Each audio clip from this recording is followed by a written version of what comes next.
नमस्कार दोस्तों, कैसे राजा जो एंशिएंट टाइम का बहुत पावरफुल स्टेट था, जिसे हराना बहुत मुश्किल था। इनकी सेना बहुत मजबूत थी और इनके पास बहुत शक्तिशाली हथियार थे। 2000 घुड़सवार, 2 लाख पैदल सेना, 2000 रथ और 3000 हाथी शामिल थे। उन्होंने लगभग भारत के सभी राज्यों पर कब्जा किया हुआ था। यहाँ तक कि महान सिकंदर को भी भारत से अपनी सेना के साथ वापस जाना पड़ा। इसे इतिहास में पहले गणतंत्र राज्य कहा जाता था। हम मगध की बात करें, जिसे आज के टाइम पर बिहार के नाम से जाना जाता है। 6th सेंचुरी बीसी पहले गौतम बुद्ध ने अपना धर्म विकसित किया और गया में जाकर एनलाइटमेंट लिया। और महावीर जो वैशाली में पैदा हुए थे, उन्होंने जैन धर्म का प्रचार और सुधार किया। भारत के पहले राष्ट्रपति डॉक्टर राजेंद्र प्रसाद का जन्म सिवान जिले में हुआ। आइए जानते हैं बिहार इतना पिछड़ा राज्य क्यों है, यहाँ पर औद्योगिकरण क्यों नहीं हो पाया। पॉइंट, बिहार में उद्योगपति कंपनी क्यों नहीं लगाना चाहते हैं। आइए इस एग्जाम्पल से समझते हैं। मान लीजिए कोई एक्स पर्सन है जो बिहार में बिजनेस करना चाहता है और इसके लिए उसे जमीन, बिजली, पानी, मजदूर, आयात निर्यात के बारे में स्टेट सचिवालय से परमिशन लेनी पड़ती है। एक्स पर्सन परमिशन लेने के लिए स्टेट सचिवालय के पास जाता है, लेकिन स्टेट सचिवालय की कलम तब तक नहीं चलती जब तक उसके जेब में पैसा नहीं आ जाता। फिर स्टेट सचिवालय मंत्री जी को फोन करता है। तब मंत्री जी एक्स पर्सन को अपने बंगले पर लंच के लिए बुलाते हैं। लंच में मंत्री जी को पैसे मिलते हैं और स्टेट सचिवालय को शाम को नाश्ते में पैसे मिलते हैं। तब जाकर मिस्टर एक्स को सभी परमिशन मिल जाती है। ऐसा भारत के सभी राज्यों में होता है। मिस्टर एक्स ने सरकार के सभी डिमांड को पूरा कर दिया और एक्वायर्ड लैंड पर काम करना शुरू कर दिया। अचानक कहीं से किसान यूनियन का अध्यक्ष प्रकट हो जाता है और अगले दिन 200 लोग धरने पर बैठकर सरकार की निंदा और पूंजीपति कह रहे होते हैं और मिस्टर एक्स को लुटेरा घोषित कर दिया जाता है। लेकिन मिस्टर एक्स को पता है कि आगे कैसे बढ़ना है और अगले दिन किसान यूनियन के अध्यक्ष के अकाउंट में पैसा आ जाता है और धरना खत्म हो जाता है। कंस्ट्रक्शन कंप्लीट हुआ। रूलिंग पार्टी के मंत्री ने मिस्टर एक्स की कंपनी का उद्घाटन किया। चुनाव आता है। नेता, मंत्री, लोकल एमपी, एमएलए सभी को इलेक्शन लड़ने के लिए पैसे जरूरत होती है। इनको पैसा कौन देगा? मिस्टर एक्स देंगे। चुनाव खत्म हो गया। यदि वही पार्टी दोबारा सत्ता में आती है तो सब ठीक है। यदि नई पार्टी सत्ता में आती है तो मिस्टर एक्स नए मंत्री जी के पास वापस लौट आते हैं। पैसा फिर स्टेट सचिवालय और दाता को देना पड़ता है। मिस्टर एक्स को हमेशा मंत्री, सचिवालय, बाबू, विधायक, सांसद, लेबर यूनियन अध्यक्ष और सभी लोकल गुंडा गिरोह के जूतों के नीचे रहना पड़ता है। यह सिर्फ बिहार की नहीं बल्कि वेस्ट बंगाल, झारखंड, उड़ीसा, छत्तीसगढ़ की कहानी है। सरकारी, सार्वजनिक कंपनी और बड़े बाजार नेताओं को छोड़कर कोई लोकल बिजनेसमैन कंपनी नहीं लगाना चाहता। जहां भी समाजवाद, साम्यवाद विचारधारा वाली पार्टियां सत्ता में आती हैं, उनसे राज्य की औद्योगिकरण और विकास की उम्मीद नहीं की जा सकती। मिस्टर एक्स के पास बिहार, झारखंड, उड़ीसा राज्यों की तुलना में गुजरात, महाराष्ट्र, पश्चिमी यूपी, दिल्ली, एनसीआर, हरियाणा, पंजाब में निवेश करने का बेहतर ऑप्शन है। सबसे पहले एनालाइज करें कि यहाँ किस तरह के उद्योग लगाए जा सकते हैं। हमें यहाँ अधिकतर फूड प्रोसेसिंग, एग्रीकल्चर बेस्ड उद्योग मिलते हैं। साल 2000 में प्रेसिडेंट मुख्यमंत्री कुछ पुलिस एम्बिशन के कारण हमारे यहाँ सभी खनिज और कोयला खदान क्षेत्र हमसे कट गए। हमारे पास जो बचा है वो भी काफी अच्छा है। हमारे पास सबसे उपजाऊ भूमि, नदियों की रेत आदि हैं और वे मूर्ख हैं जिन्होंने कभी इसे एक अवसर या अलग तरीके के अवसर के रूप में नहीं समझा। 2011 में बिहार में इंडस्ट्रियल पॉलिसी सेंटर गवर्नमेंट द्वारा लॉन्च की गई थी। आइए इसे समझे। बिहार में 2011 की इंडस्ट्रियल पॉलिसी के अनुसार उद्योगों को बहुत सारे लाभ मिलने थे, जैसे शुरुआत की तारीख से 5 साल तक लगभग फ्री बिजली, वेट पर 80% refund, no charge, 35% capital subsidy, company register करने पर कोई फीस ना देना, सब कुछ फ्री था। मैंने उन लाभों की एक बुनियादी तस्वीर दी है जिनका आनंद उद्योगपति को लेना चाहिए था। हालांकि इस योजना की शुरुआत बहुत अच्छी हुई और बहुत सारे उत्साही लोगों ने इसका स्वागत भी किया। इच्छुक लोग अपनी सारी संपत्ति, घर, सोना और जो कुछ भी कर सकते थे उसे गिरवी रखकर इसमें शामिल हो गए। यदि ये योजना अच्छी तरह इम्प्लीमेंट हो जाता तो बिहार में एक तरह की औद्योगिक क्रांति हो गई होती। यह योजना सेंट्रल गवर्नमेंट द्वारा बनाई गई थी और फंड देना काम भी सेंट्रल गवर्नमेंट कर रही थी, लेकिन योजना की कार्यवाही की निगरानी और नियंत्रण करने का कार्य राज्य सरकार का था। लेकिन फिर भी योजना चल नहीं पाई। बिहार उद्योग विभाग में हाई लेवल करप्शन था। मुख्य सचिव मुख्यमंत्री के कठपुतली थे और मुख्यमंत्री खुद को बिहार के लिए एक मसीहा के रूप में पेश करते थे। उसी कल अपनी छवि और कुर्सी की परवाह है, इसके लिए वो किसी भी हद तक जा सकता है। योजना के अनुसार लगभग 100% उद्योगों को बिजली का लाभ नहीं मिला जिसके हकदार थे। 95% उद्योगों को उनकी 100% कैपिटल सब्सिडी नहीं मिली और जो भी मिली टाइम के अनुसार नहीं मिली। इसके कारण उन्होंने जो लोन लिया था उसका रेट तेजी से बढ़ गया और लगभग सभी उद्योग जो 2011 योजना में शामिल थे उन्हें कम से कम एक बार एनपीए का सामना करना पड़ा, जिसके कारण उद्योगपतियों को अपना उद्योग बंद करना पड़ा। अधिकतर सरकारी ऑफिस करप्ट हैं और जब तक आपके पास किसी तरह का प्रभाव नहीं होगा तब तक आपको वह नहीं मिलता जिसके आप हकदार हैं। वे प्रक्रिया में इस हद तक देरी करते हैं कि किसी व्यापारी को बहुत ज़्यादा नुकसान हो जाता है। Commercial department, fire department, electricity department, pollution department सब एक जैसे करप्ट हैं। लाइसेंस प्राप्त करने के लिए इन विभागों से निपटना एक डरती है, ज़्यादातर फेवरेबल नहीं है, लेकिन वे फेवरेबल हो सकते हैं। इसके लिए उन्होंने एक कीमत सेट किया हुआ है। नीतीश सरकार ने वास्तव में बिहार के लिए कोई योगदान नहीं दिया। उन्होंने जो किया उसमें विकास का भ्रम कायम है। वह राजनेता कम और जादूगर अधिक हैं। बिहार में गरीबी और भुखमरी के कारण वहाँ की सरकार है। वे कौन से मुख्य रीजन है जिसकी वजह से बिहार में उद्योग नहीं लग पाए? इसका रीजन है freight equalization policy. Freight equalization policy 1952 में सेंट्रल गवर्नमेंट द्वारा लागू की गई थी। इसका मेन पर्पस था जरूरी चीजों को पूरे देश में सेम रेट पर अवेलेबल कराना। इस आइटम में कोयला, स्टील और सीमेंट आदि चीजें शामिल हैं। इस आइटम में कोयला, स्टील और सीमेंट जैसे और भी चीजें शामिल थी। इसका उद्देश्य पूरे देश में बिजनेस के विकास को बढ़ावा देना था। देश में कहीं भी प्लांट लगाने के लिए बिजनेसमैन को कोयला, आयरन और एल्युमिनियम मिलेगा उसी प्राइस पर जिस प्राइस पर उस राज्य में कोयला, आयरन और एल्युमिनियम पाए जाते हैं। देश में कहीं पर भी कंपनी लगाया जा सकता है और इसके ट्रांसपोर्टेशन पर सेंट्रल गवर्नमेंट द्वारा सब्सिडी दी जाती थी, जिसके कारण देश के दूसरे स्टेट में बिजनेस का विकास हुआ और इस नीति के कारण ईस्टर्न स्टेट को बहुत नुकसान हुआ और इसका बेनिफिट वेस्टर्न, साउदर्न और नॉर्दर्न रीजन को हुआ। दूसरा रीजन है लैंड लॉक्ड स्टेट। बिहार एक लैंड लॉक्ड स्टेट है जिसकी वजह से वहाँ बिजनेस लगाना पॉसिबल नहीं है, लेकिन ये पूरी तरह से गलत है क्योंकि अगर हम पंजाब और हरियाणा की बात करें तो वह भी लैंड लॉक्ड स्टेट है और यहाँ पर काफी मात्रा में बिजनेस होता है। तीसरा पॉइंट है पुअर इंफ्रास्ट्रक्चर। बिहार में विकास के बारे में पॉलिटिकल दलों के अलग अलग विचार हो सकते हैं, लेकिन सरकारी आंकड़ों से पता चलता है कि राज्य विभिन्न बुनियादी ढांचों के मामले में बहुत पीछे है, चाहे वो बिजली हो, फोन कनेक्शन हो, उद्योग हो। आरबीआई के hand book of statistics on Indian states 2018 और 19 के आंकड़ों के अनुसार बिहार में प्रति बिजली की अवेलेबिलिटी 287.3 किलोवाट घंटा है, जो कि नेशनल एवरेज से काफी कम है। आंकड़े बताते हैं कि बिहार कभी पिछड़े राज्यों माने जाने वाले उड़ीसा, छत्तीसगढ़, मध्य प्रदेश और उत्तर प्रदेश से भी पीछे है। उड़ीसा में 757 किलोवाट प्रति घंटा बिजली पाया जाता है। छत्तीसगढ़ में 1021 किलोवाट प्रति घंटा बिजली पाया जाता है। मध्य प्रदेश में 1042 किलोवाट प्रति घंटा बिजली पाया जाता है और उत्तर प्रदेश में 582 किलोवाट प्रति घंटा बिजली पाया जाता है। किसी भी राज्य में विकास को परिभाषित करने के लिए रोड्स और हाईवे इम्पोर्टेंट है और स्टेट हाईवे के मामले में बिहार कई राज्यों से पिछड़ा हुआ पाया गया है। आरबीआई की रिपोर्ट के अनुसार बिहार में हाईवे की लंबाई 4006 किलोमीटर है, वहीं छत्तीसगढ़ में साल 2017 में 4438 किलोमीटर, उत्तर प्रदेश में 7201 किलोमीटर, उड़ीसा में 4139 किलोमीटर और मध्य प्रदेश में 11,379 किलोमीटर स्टेट हाईवे के साथ काफी बेहतर स्कोर करते पाया गया है। इसी तरह टेलीफोन की अवेलेबिलिटी भी दिखाने के लिए एक इम्पोर्टेंट पैरामीटर है कि कोई भी स्टेट विकास के मामले में कहाँ खड़ा है। बिहार का प्रदर्शन बहुत खराब है। बिहार में प्रति 100 लोगों पर टेलीफोन की संख्या 59.95% है, जो कि नेशनल एवरेज से काफ़ी कम है। नेशनल एवरेज की संख्या 90.10% है। पंजाब, कर्नाटक जैसे स्टेट हैं जहां पर संख्या 125 और 110 है। यहाँ तक कि उड़ीसा में भी संख्या 100 में से 75.7% है। रोजगार के लिए एक कारखाना है जो कि बिहार में ना के बराबर है, जबकि बहुत छोटे राज्य हरियाणा में 8,891 कारखाने हैं। इसके अलावा गुजरात में 26,586 और महाराष्ट्र में 26,393 कारखाने हैं। इससे पता चलता है कि बिहार की इंफ्रास्ट्रक्चर कितनी खराब है।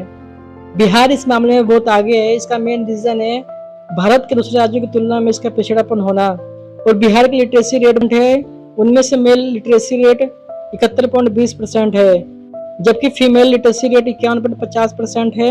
लिटरेसी रेट कम होने के कारण राज्य में रूढ़िवादी प्रथाएं, धार्मिक कठोरता और अपराधों को बढ़ावा मिलता है।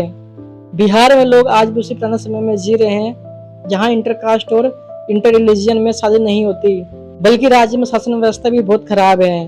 लंबे समय से राज्य में घोटाला, झगड़ा, रंगदारी, किडनैपिंग, हत्या, लॉन्ड्रिंग जैसे मामले चलते आ रहे हैं, जिससे राज्य देश के अन्य राज्यों के साथ कदम मिलाने में बहुत पीछे रह गया है। यही वजह है कि बिहार अभी भी अंडर डेवलपिंग राज्य है और ऐसे अपराध आज भी होते हैं। पास्ट की धांधली सरकारों ने भी कानून और न्यायपालिका से छेड़छाड़ करने का कोई ऑप्शन नहीं छोड़ा।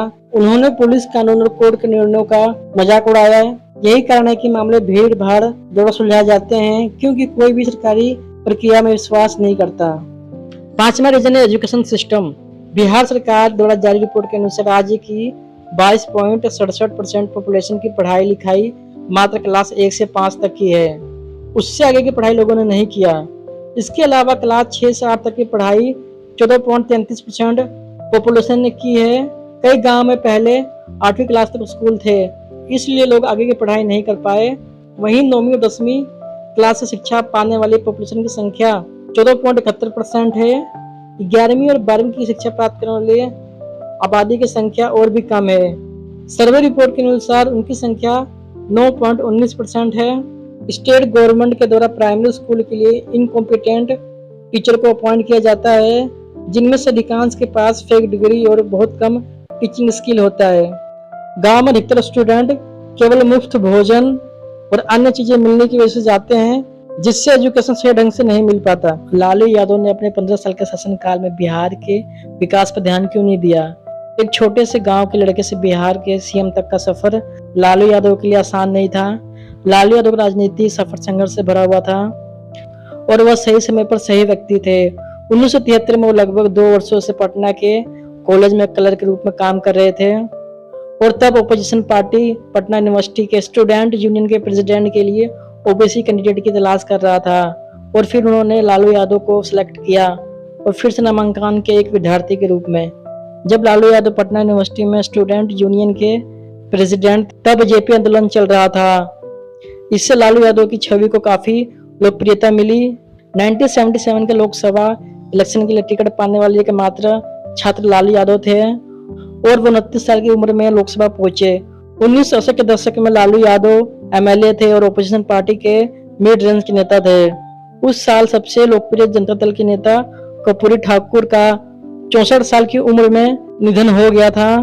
इससे लालू यादव को ओपोजिशन के लीडर बनने का मौका मिला। जब जनता दल ने 1990 के बिहार विधानसभा चुनाव में जीत हासिल की, तो वीपी सिंह, देवीलाल और चंद्रशेखर के बीच कंपटीशन चल रहा था। कंपटीशन इतना बढ़ गया कि लालू यादव सीएम पद के लिए पूर्व सीएम राम सुंदर दास को हराने में सक्षम हो गए। इस कंपटीशन का फायदा लालू यादव को मिला। जब वो सीएम थे तो उन्हें 2 बार अनएक्सपेक्टेड बूस्ट मिला। पहला बूस्ट, वीपी सिंह ने मंडल कमीशन यानी ओबीसी के लिए रिजर्वेशन लागू किया। दूसरा बूस्ट, वीपी सिंह ने लाल कृष्ण आडवाणी को बिहार में गिरफ्तार करने का फैसला किया, लेकिन बिहार में दोनों का श्रेय लालू यादव ने ले लिया। इसका मतलब यह था कि उन्होंने ओबीसी और मुसलमानों का वोट बैंक बनाया। यह कहा जा सकता है कि लालू यादव हर पल सही समय पर सही व्यक्ति थे और वह उन परिस्थितियों का फायदा उठाने में सक्षम थे। आइए अब उन कांडों पर नजर डालते हैं कि लालू यादव ने बिहार के विकास को क्यों नजरअंदाज किया। लालू यादव को सामाजिक न्याय का चैंपियन कहा जाता था और इस बात से इनकार नहीं किया जा सकता था, लेकिन वो वहीं रुक गए। उन्होंने सोचा कि सामाजिक न्याय उन्हें एक के बाद एक चुनाव जिता सकता है। लालू यादव को फाइलें पढ़ने और समझने में कोई इंटरेस्ट नहीं था। इसका मतलब यह था कि वह कभी भी किसी योजना में शामिल नहीं थे। लालू यादव की आदत थी कि वे कुछ समय बाद फोकस खो देते थे। अपने पहले कार्यकाल में उन्होंने कई योजनाएं शुरू की, लेकिन उनका ध्यान भटक गया और उनकी कोई भी महत्वाकांक्षी योजना जैसे चरवाहा स्कूल पूरी तरह से लागू नहीं हो पाया। कुछ किताबों के मुताबिक लालू यादव ने सोचा कि विकास की स्थिति में उनके विरोधी अपर कास्ट भी इस विकास का फायदा उठाएंगे। उन्होंने बड़े पैमाने पर शिक्षक भर्ती को रोक दिया था, क्योंकि उन्हें लगा कि अपर कास्ट को 50% सीटें मिलेगी। उन्होंने एक बार लोगों के समूह से पूछा कि वे अच्छी सड़कों का क्या करेंगे, क्योंकि उनके पास 2 पहिया और 4 पहिया वाहन नहीं है। उन्होंने बिहार में अपने सभी विरोधियों को धराशायी कर दिया और अपनी पार्टी के दिग्गज नेता बन गए। साधु यादव, सुभाष यादव जैसे उनके परिवार के सदस्यों ने शासन में हस्तक्षेप करना शुरू कर दिया और उन लोगों के ऊपर किडनैपिंग के कई आरोप लगे। 1996 के बाद लालू यादव ने अपना अधिकतर समय चारा घोटाले के मामले को लड़ने में बिताया। चारा घोटाला बिहार राज्य का सबसे बड़ा घोटाला था, जिसमें पशुओं को खिलाए जाने वाले चारे के नाम पर 950 करोड़ रुपए खजाना से फर्जीवाड़ा करके निकाल लिया गया। सरकारी खजाना की चोरी से अन्य लोगों के अलावा बिहार के उस समय के मुख्यमंत्री लालू प्रसाद यादव और पूर्व मुख्यमंत्री जगन्नाथ मिश्रा पर भी आरोप लगे। इस घोटाले के कारण लालू यादव को मुख्यमंत्री पद से इस्तीफा देना पड़ा। आज की तुलना में उस घोटाले की कीमत 4800 करोड़ है। इससे आप अंदाजा लगा सकते हैं कि यह कितना बड़ा घोटाला था, वह भी बिहार जैसे राज्य में जहां पर गरीबी और भूखमरी का कोई हिसाब नहीं है। और उनके उत्तराधिकारी राबड़ी देवी ने क्लास 4 तक पढ़ाई की थी। ऐसा कहा जाता है कि स्टार्टिंग में उन्हें फाइल पर साइन करने में दिक्कत होती थी। लालू यादव अभी भी चुनाव जीत रहे थे, इसलिए किसी विकास योजना पर काम करने की जल्दी नहीं थी। ऐसे कई साल थे जब सेंट्रल गवर्नमेंट का अधिकतर पैसा उपयोग न होने के कारण वापस कर दिया जाता था। इसके अलावा फंड की कमी का हवाला देकर कई विकास के कार्यों को रोक दिया जाता था। कई बाहुबली लालू यादव की पार्टी को चुनाव जिताने में मदद करते थे और इसलिए उन्हें राजनीतिक प्रोटेक्शन मिलता था। और सरकारी ठेका देने पर बड़े पैमाने पर भ्रष्टाचार था और कुछ जातियों को सरकारी ठेका, नौकरी, पोस्टिंग नहीं दिया जाता था। लालू यादव के 15 साल के शासनकाल को जंगल राज क्यों कहा जाता था? उनका नारा था सम्मान चाहिए, विकास नहीं। इसका मतलब था कि हमें सामाजिक न्याय चाहिए, विकास नहीं। और उन्होंने इस नारे का बिल्कुल पालन किया, इसलिए बिहार में कोई विकास नहीं हुआ। मुख्यमंत्री के रूप में उनके कार्यकाल के दौरान बिहार की आर्थिक और सामाजिक रैंकिंग भारत के अन्य राज्यों की तुलना में सबसे निचले स्तर पर चली गई थी। उनके शासनकाल में कानून व्यवस्था पूरी तरह खत्म हो गई और गुंडा राज अपने चरम सीमा पर था। करप्शन के अलावा रंगदारी, अपहरण और बलात्कार जैसे अन्य अपराध चरम सीमा पर थे। जो लोग उनके सीएम कार्यकाल के दौरान रहे, उनके पास बताने के लिए डरावनी कहानियां हैं। 1989 में लालू यादव ने सत्ता संभालने के तुरंत बाद उनके बहनों साधु यादव, सुभाष यादव एक तरह से अपराध और गुंडागर्दी के हीरो बन गए। उन्होंने साहबुद्दीन जैसे अपराधियों को क्लियर रास्ता दिखाया, जिसने पहले डर पैदा किया और फिर किसी तरह से खुद को मजबूत बनाने के लिए पॉलिटिक्स में शामिल हो गए। 1997 को जवाहरलाल नेहरू यूनिवर्सिटी को खबर मिली कि उनके स्टूडेंट यूनियन के 2 बार प्रेसिडेंट चुने गए चंद्रशेखर प्रसाद को बिहार के सिवान जिले में दिन दहाड़े बेरहमी से गोली मारकर हत्या कर दी गई। जब चंद्रशेखर प्रसाद की हत्या हुई तब धर्मनिरपेक्षता, सामाजिक न्याय के समर्थक लालू यादव बिहार के सत्ता में थे। चंद्रशेखर प्रसाद की हत्या से जनूबी छात्रों में आक्रोश फैल गया, जिन्होंने दिल्ली से बिहार निवास तक मार्च किया और मांग किया कि लालू प्रसाद यादव उनसे बात करे। हालांकि इनका स्वागत पुलिस की गोलियों से किया गया।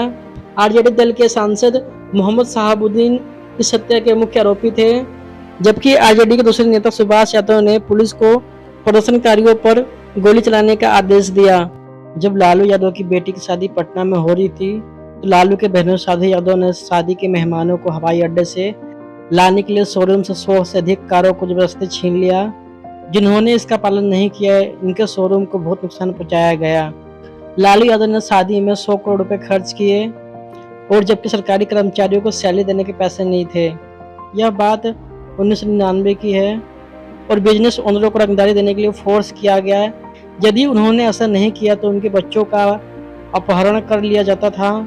यह बात डॉक्टर और अन्य लोगों पर भी लागू होती थी। ऐसे मौके आए जब एक हताश पुलिस बल का चीफ कोर्ट के सामने असहाय की गुहार लगाता था। 5 जनवरी 2003 को इंडियन एक्सप्रेस ने उस टाइम के डीजीपी आर प्रसाद द्वारा पटना हाई कोर्ट में दिए गए एक बयान की रिपोर्ट दी। जब हाई कोर्ट के जज ने डीजीपी आर प्रसाद से पटना में अनऑथराइज्ड कंस्ट्रक्शन के खिलाफ कोई कार्रवाई नहीं किए जाने के बारे में पूछा तो पुलिस बल के चीफ ने कहा कि अधिकारी अंधे धृतराष्ट्र की तरह हैं जो द्रौपदी का चिन्हरण नहीं रोक सकते। सामाजिक अन्याय का एजेंडा बहुत बड़ा फेलियर था लालू यादव के शासनकाल में। उनका नारा था भूरा बाल साफ करो। लालू प्रसाद द्वारा भूरे बाल का यूज अपर कास्ट के लोगों के लिए किया जाता था, जिसके कारण अपर कास्ट और लोअर कास्ट में के बीच में मनमुटाव और लड़ाई झगड़ा चलता रहा और यहाँ तक कि बिहार में अपर कास्ट और लोअर कास्ट के बीच विद्रोह बढ़ गया, जिसके परिणाम स्वरूप कई हत्याएं हुई। एग्जाम्पल के लिए 1992 में 12 में लोअर कास्ट के लोगों द्वारा अपर कास्ट के 37 लोगों को मारा गया, जबकि 1997 में लक्ष्मणपुर बांधे में अपर कास्ट द्वारा 58 लोअर कास्ट के लोगों को मारा गया, जिसके परिणाम स्वरूप कई हत्याएं हुई। लोअर कास्ट के सुप्रीमो कहे जाने वाले लालू प्रसाद के कार्यकाल को देखा जाए तो इसमें केवल रंगदारी, किडनैपिंग, रेप और घोटाला ही नजर आता है। उन्होंने सत्ता में रहने के लिए कास्टिज्म का खूनी खेल खेला ताकि उनका वोट बैंक बन सके। अगर देखा जाए तो लोअर कास्ट की स्थिति और भी खराब होती चली गई, जिसमें भूखमरी, बेरोजगारी और गरीबी शामिल है। कास्टिज्म को दूर करने के लिए सबसे बड़ा हथियार है एजुकेशन सिस्टम। पॉलिटिशियन केवल कास्टिज्म और धर्म को अपना हथियार बनाकर इलेक्शन जीतते हैं। आज के लिए इतना ही दोस्तों। जय हिंद, जय भारत।